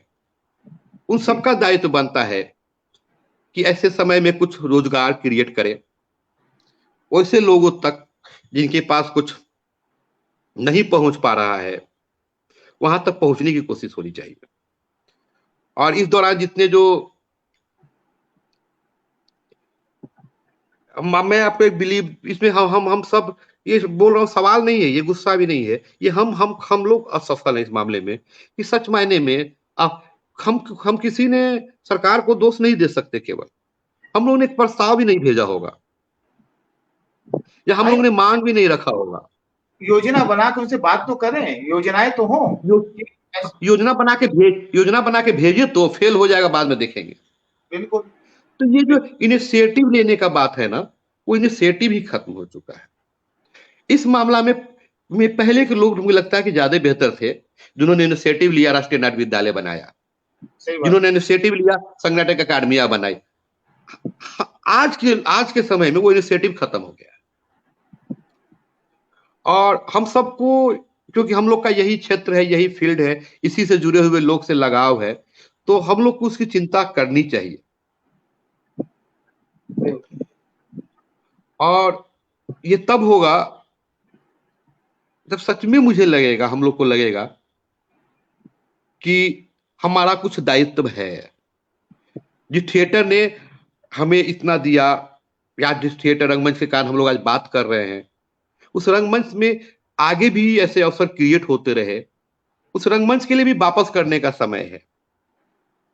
मतलब हमेशा व्यक्तिगत, हमेशा हम ये ना सोचे कि हमें क्या मिला, हमने क्या दिया, ये भी तो हाँ, कभी सोचते हैं कि हमने ये कितना भी दिया। होना चाहिए, हमने कितना किया। और हमारे बहाने रंगमंच में जो लोग हैं, हम उन सब आवाज तो बन सकते हैं उनकी ना, बिल्कुल, उनकी बात रख सकते हैं ना। बिल्कुल।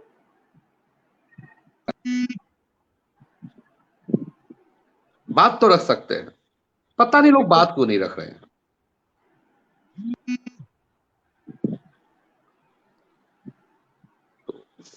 ये सब है, उम्मीद है बेहतर होगा कुछ, नहीं, नहीं, बिल्कुल बेहतर शायद होगा। युवा वर्ग कुछ करे।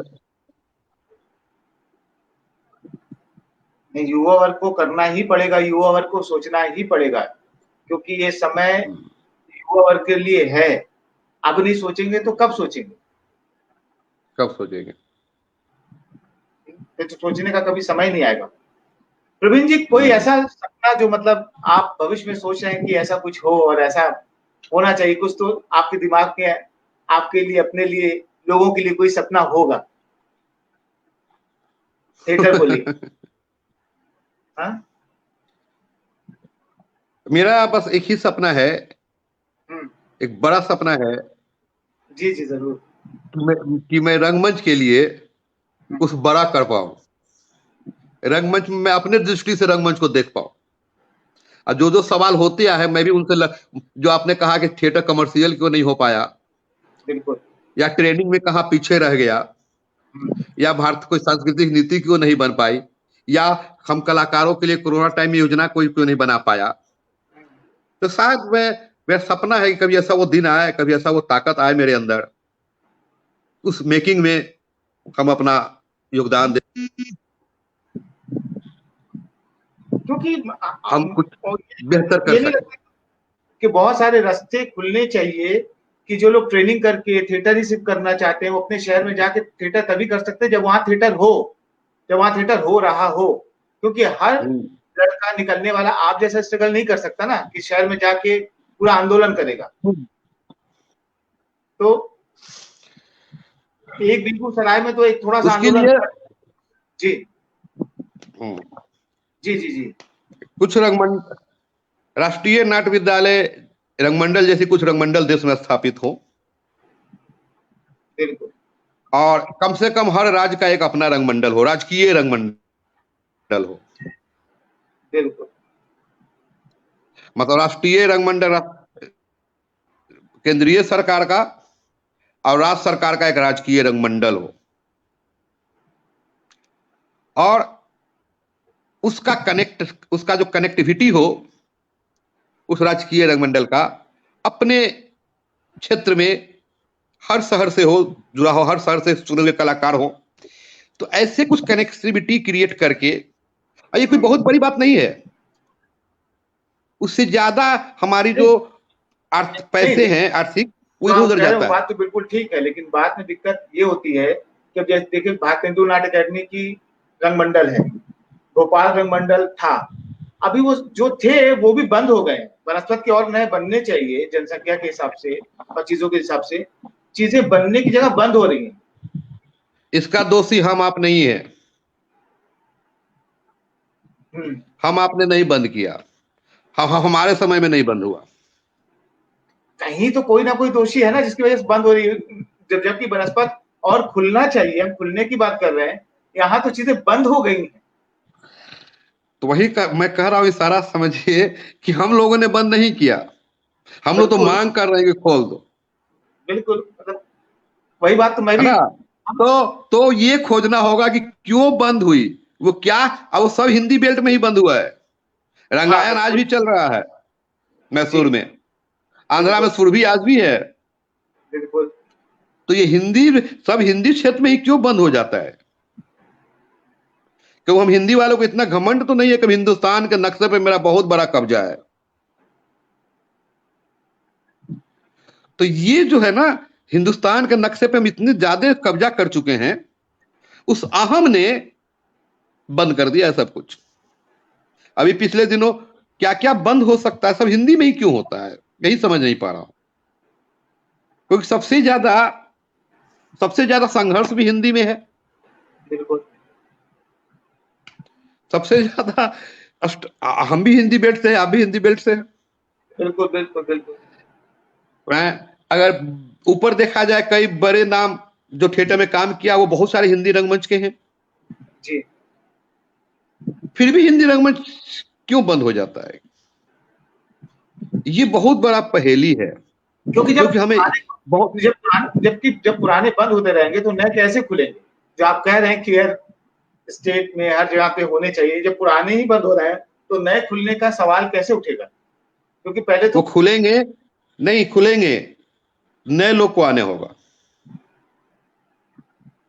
वो बंद करने वाले भी सोच पुरानी थी, और नए नहीं खुलने देने वाली सोच में भी वही पुराने लोग कायम है। नए सोच कहाँ कायम है? नए लोग हैं कहाँ? नए लोगों के लिए स्पेस है कहाँ? हम आप आवाज नहीं उठा सकते खोलने के लिए। जिन्होंने खोला था पहले, जिन्होंने बंद किया था, वही आवाज भी उठा सकते हैं। तो मुझे लगता है कि नए लोगों को आना पड़ेगा, नए सोच के साथ आना पड़ेगा, और वहीं से कुछ संभावना बनेगी। हम पता नहीं थिएटर का पता नहीं क्या है कि हम, ठीक है आपका सम्मान, आप बहुत अच्छे काम करते हैं, बहुत अच्छा रिस्पेक्ट है, लेकिन आप सवाल हमसे क्यों पूछा जाए? हमने तो अभी शुरू किया है। हमारे टाइम में कुछ बंद नहीं हुआ। नहीं जिस नहीं, दिन एमपीएचडी बस, ये सवाल आपसे नहीं, आपको नहीं कहा जा रहा कि आपके नहीं समय नहीं पर दादा, ये गोविंद ये जी, मैं ये सवाल करके, अपनी बात, मैं ये सवाल जानबूझ के बार बार इंफेसिस कर रहा हूं। मेरा मेरा कहने का तात्पर्य, अगर इमेज मेटाफर की कोई बात होती है तो ये समझने की, मैं क्यों बार बार इंफेसिस कर रहा हूं कि मैंने बंद नहीं किया। अब मुझे अभी नए खोलने के मौके नहीं मिले हैं। हम जिस दिन, हम या युवा वर्ग जिस दिन हम लायक हो जाएंगे नए खोलने के, उस दिन शायद खुलेगा। और बहुत डेवलप हुआ है थिएटर, बहुत ग्रोथ किया है। और कुछ सालों में आज से 10 साल 15 साल पहले क्या था थिएटर में? मैंने पहला पैसा कमाया है, मेरी पहली इनकम हुई है, पैसे कमाया हूं मैं नाटक से, राष्ट्रीय नाट्य विद्यालय के पास आउट करने के बाद। 14 साल पहले मुझे पैसे नहीं थे थिएटर में। आज जो 2 साल 3 साल थिएटर कर रहे हैं, उनके पास भी पैसे हैं, बिल्कुल, उनके पास भी जॉब मिल जाते हैं। या दिल्ली में आप ही नाटक करते हो, कई लोग एक्टर काम करते हो, उसको आप प्रोफेशनली कुछ देते हो? बिल्कुल देते हैं। हम लोग के समय नहीं मिलता था। इसका मतलब है कि ग्रोथ हुआ है, गुणवत्ता में भी ग्रोथ हुआ है, बिल्कुल, सोच में भी हुआ है। और कई तरह के थिएटर भी आए हैं, कई तरह के लोग भी आए हैं करने वाले, कई तरह के मैजिक भी हो रहे हैं। तो बस ये जो ये कोरोना का संकट काल है, थोड़ा सा ब्रेक मार रहा है ये बीच में, लेकिन मुझे लगता है कि थिएटर पहले से ज्यादा ग्रोथ हुआ है और चीजें खुली भी हैं। ठीक है, 1-2 बंद हुए हैं, लेकिन चीजें खुली हैं। लेकिन रह रह के फिर वही सवाल आता है मेरा बार बार। ये बहुत सोचने वाली बात है, क्योंकि हम दोनों शायद क्या, हम दोनों हैं ही हिंदी बेस्ड बेल्ट से, क्योंकि जहां से रहते हैं हम कोई क्षेत्रवाद की बात नहीं कर रहे हैं। लेकिन हम इस सवाल कि सब हिंदी बेल्ट में ही क्यों होता है?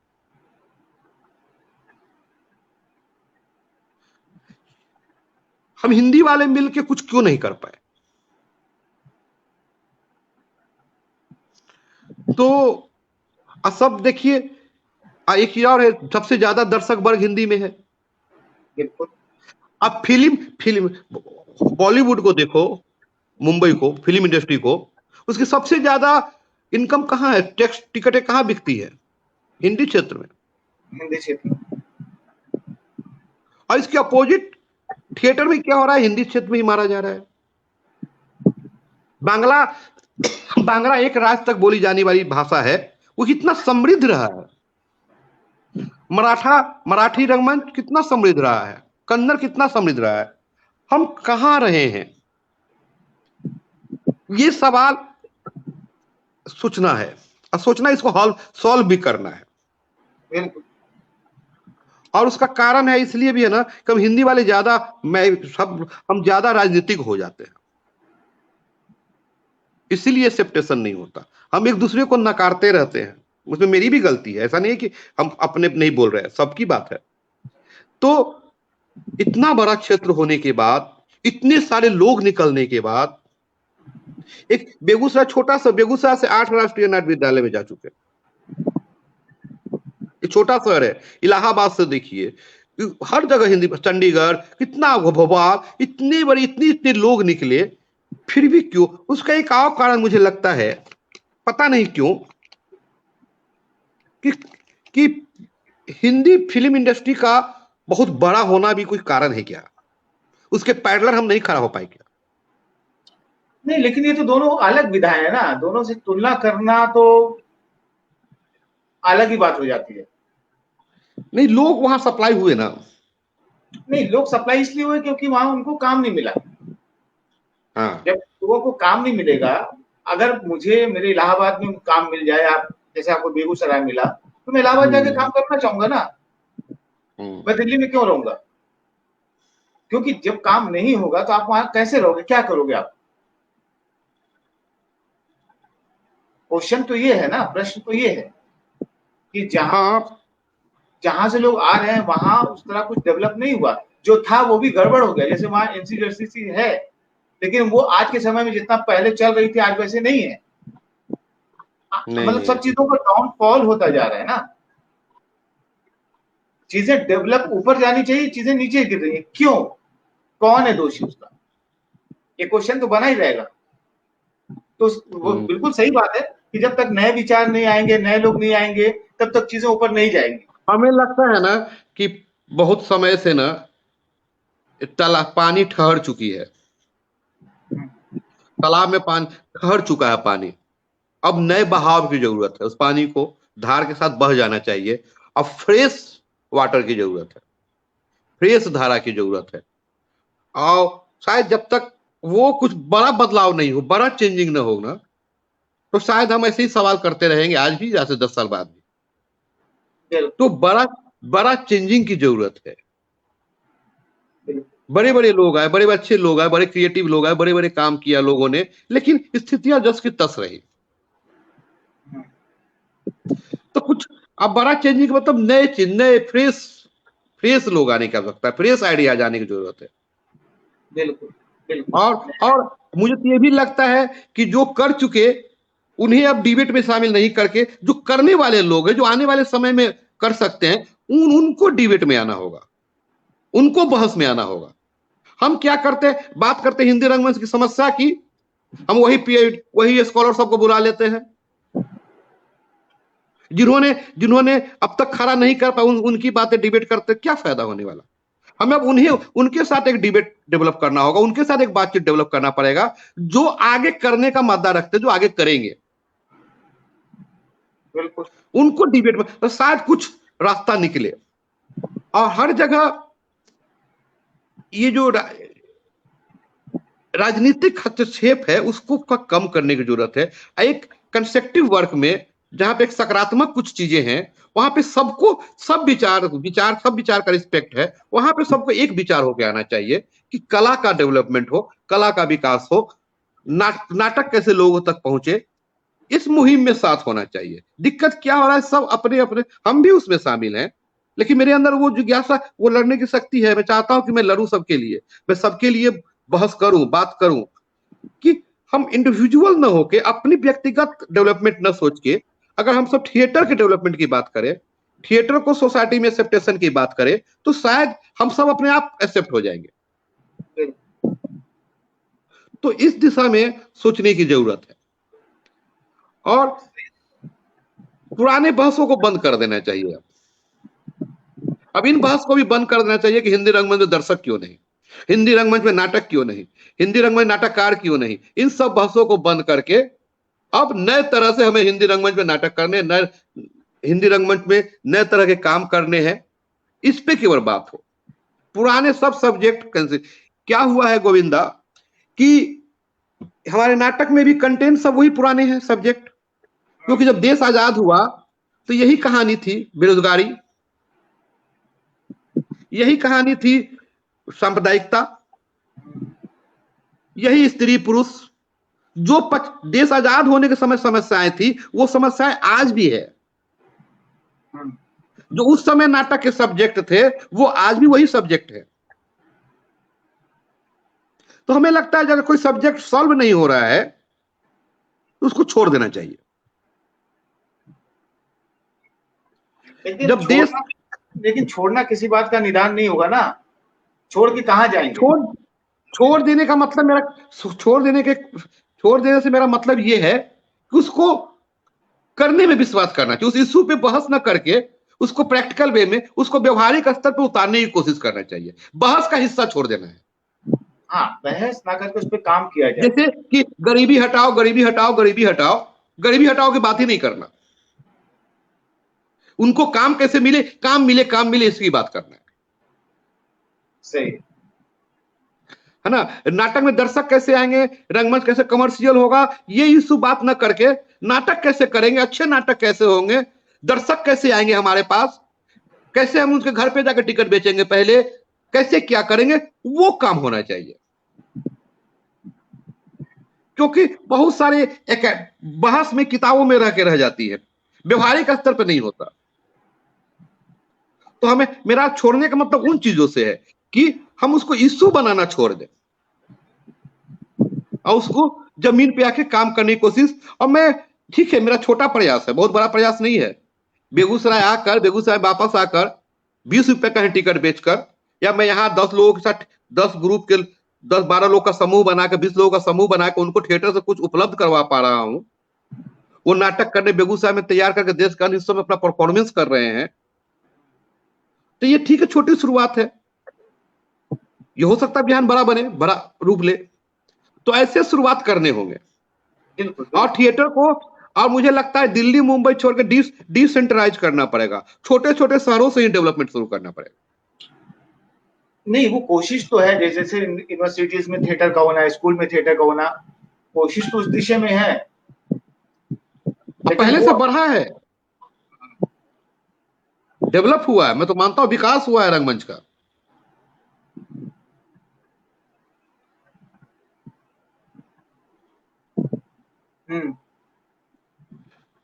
मैं बहुत सकारात्मक हूं। नहीं, सकारात्मक मतलब सोच के साथ ही, सकारात्मक सोच के साथ ही हमें आगे बढ़ना पड़ेगा, तभी थिएटर और आगे जाएगा। क्यों हर बार निगेटिव होते जाएंगे तो आगे नहीं ले जा पाएंगे, पीछे ही जाते जाएंगे। आप करने की जरूरत है, लगे सेमिनार रहने की कर, जरूरत है। सेमिनार करके कुछ नहीं होगा, कुछ करेंगे नहीं तो। होगा। नहीं तो बिल्कुल सेमिनार होंगे बस, और कुछ होगा नहीं। सेमिनार नहीं। ज्यादा भी बड़े बड़े, उन लोगों की जरूरत है इतने जो पढ़े, थिएटर देखते हैं। इतने पढ़े लिखे अनुभवी लोग हैं, ज्ञानी लोग हैं, कि बड़ी बड़ी बातें बोलकर चले जाएंगे, कुछ आएगा ही नहीं। हम आंखें फाड़ के देखते रहेंगे, पर ये होगा कैसे, पर होगा कैसे, ये सोचने से अच्छा है कि चलो लग जाओ करने। बिल्कुल बिल्कुल, लगना लगना तो है ना। पड़ेगा, लगना तो पड़ेगा। तो प्रवीण जी, और थैंक यू। अच्छा है, थैंक यू। क्योंकि काफी समय हो गया, 11:30 बज गए, मैंने आपका काफी समय लिया, आपने काफी समय दिया। अरे नहीं, अच्छा, थिएटर के लिए समय ही समय है। और आप, अच्छा लगा हमें भी क्योंकि आपने रंगमंच पे पहले बात बोला था करते कि हुए। क्योंकि लोगों के पास समय नहीं है, तो ऐसे समय में लोग आप समय दे रहे हैं, ये बहुत बड़ी बात है। नहीं नहीं, आपका भी समय लिया जा रहा है, आपका भी समय बहुमूल्य है। आपका भी बहुत बहुत धन्यवाद। थैंक यू प्रवीण जी। फिर थैंक मिलते यू हैं भैया। इसी तरह की बहस पे हाँ। आपसे जरूर। और अच्छा लगा आपके विचारों का जान के कि कितने प्रोग्रेसिव टाइप से सोचते हैं आप, कि अब हमें ना नहीं कहना है, हाँ कहना हो, काम करना है। काम काम करें, करना है। आगे बढ़ते जाएंगे। काम नहीं हो रहा है, सिर्फ बातें हो रही तो उसका कोई मतलब नहीं। कोई बातें, मतलब नहीं। काम करना जरूरी हो गया है। तो करते हैं, आगे बढ़ते हैं, और कुछ अच्छा होगा, जरूर अच्छा होगा। इसी के साथ धन्यवाद आपका, बहुत बहुत धन्यवाद। शुभ रात्रि।